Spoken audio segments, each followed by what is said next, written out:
Alright, in this video we're going to talk about finite geometric series. So, just like we did in our last lesson, we are going to need notebook paper for notes. You can also print these if needed.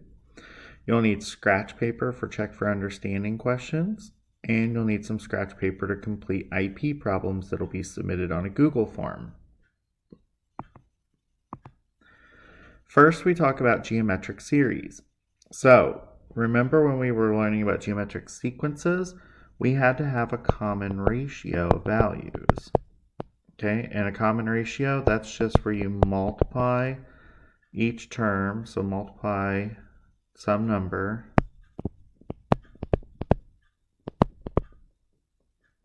to go from term to term.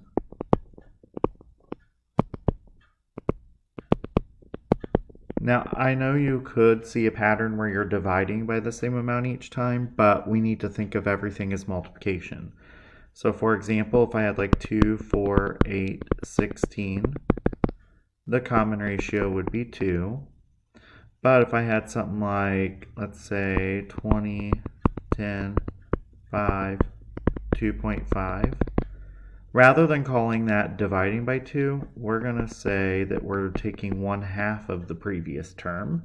And so we're going to say that r is 1/2.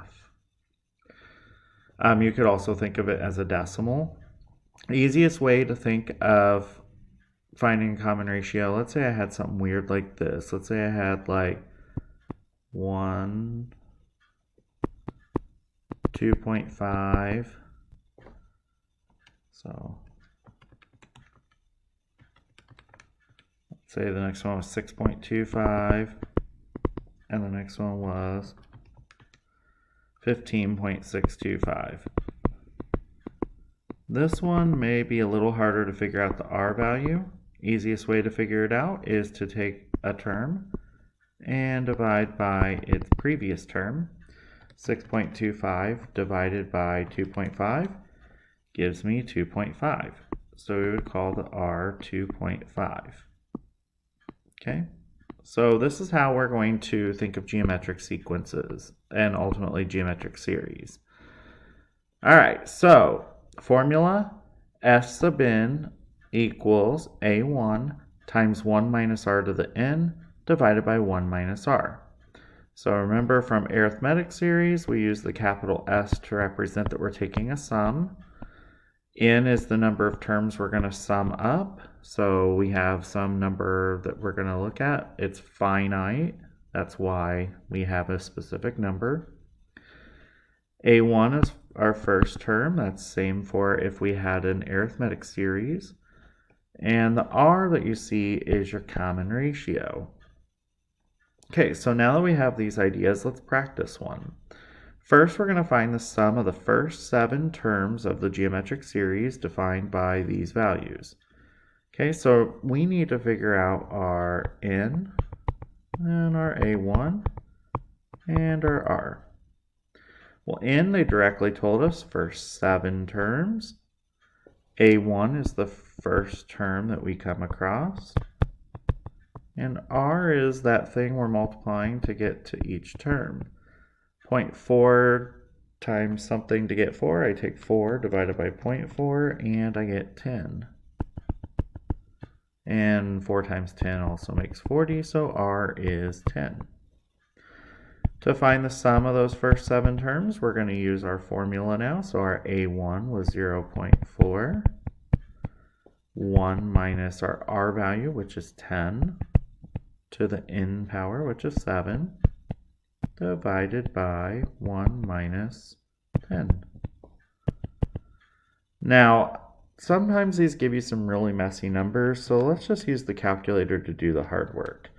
If you're using a scientific calculator, you can just type 0.4 times, and then in parentheses do 1 minus 10 raised to the exponent of 7.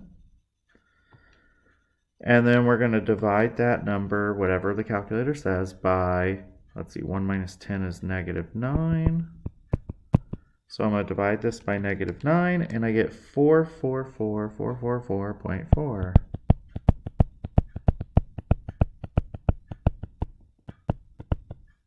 Okay, so our sum is not an integer, and that's okay. It does not have to be. It would make sense here because we had that 0.4 at the beginning. So the rest of the numbers will be an integer because we're multiplying by 10 and we're multiplying an integer by 10. So that's going to give us an integer. All right, so now let's talk about another example. This time I have one defined by this. So we're going to figure out our A1 term. So plugging in 1 for n, so we have 5 times 2 to the first, so that will be 5 times 2. Our first term is 10. Our a to the n, our n is 6, so we're going to figure out a6. Actually, we don't need to figure that out. Actually, what we would want to do in this case is figure out what our common ratio is. Okay, so let's figure out a2. So 5 times 2 squared, so that'll be 5 times 4, so we get 20. Let's figure out a3 just to see if the pattern holds. This is 8. 8 times 5 is 40. Alright, it appears that we are multiplying by 2 each time.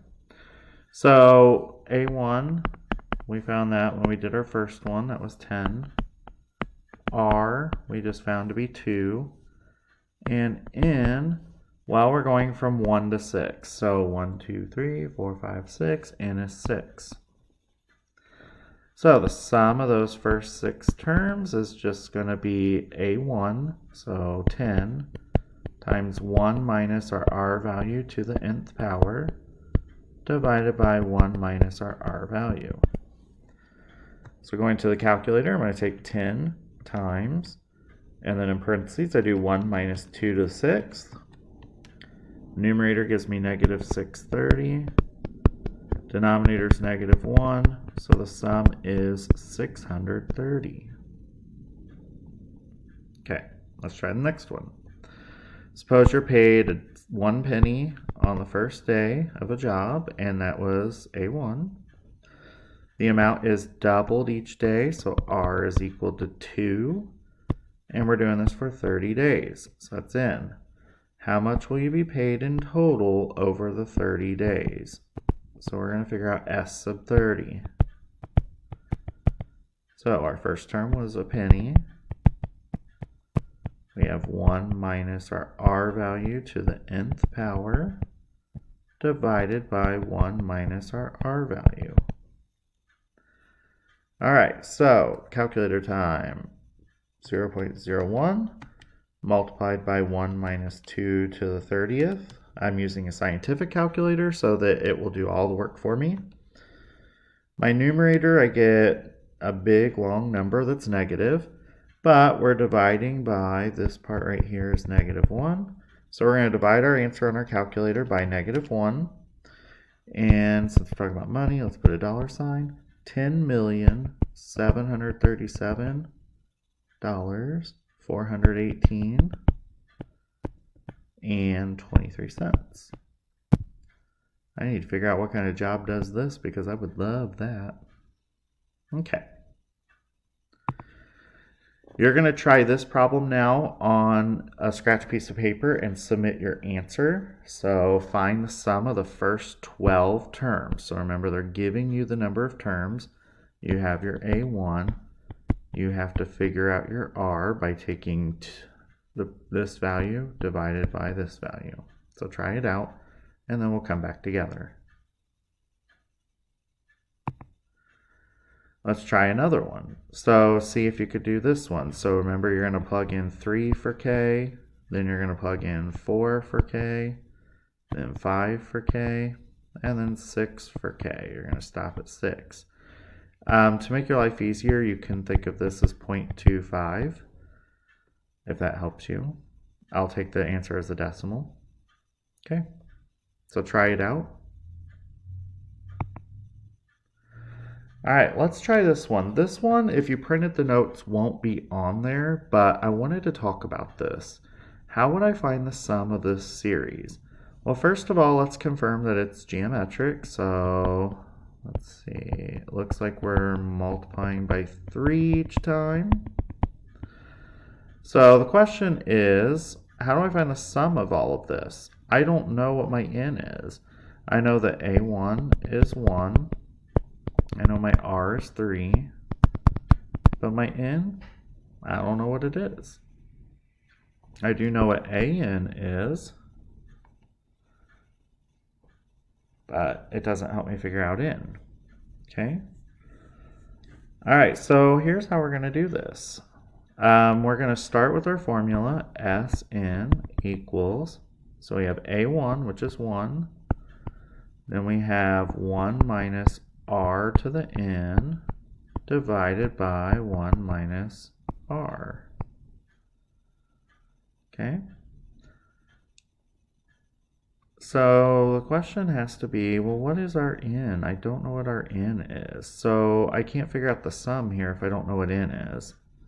So I'm going to go and remember our geometric sequence. So that was a1 times r to the n minus 1. I know what an is. That's this 19,683. And I know that a1 is 1 and r is 3. So the question is, how do I solve this? Well, we're going to divide by 1, which I know is unnecessary here, but if that were a different number, you would have done that.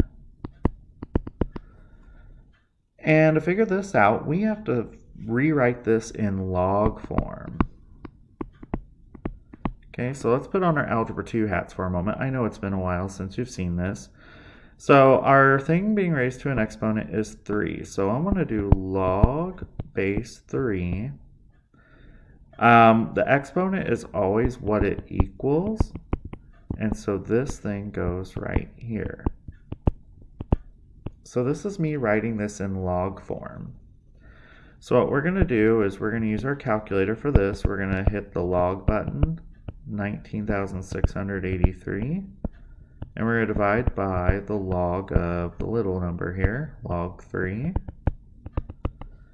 So I'm going to use my calculator. Log 19683, close parenthesis, divide by log 3, and we get 9. So adding 1 to both sides, our n is 10. So now I can go to my formula and plug in 10 for n. Okay. Now I'm going to let the calculator do the work. So I'm going to plug this into my calculator,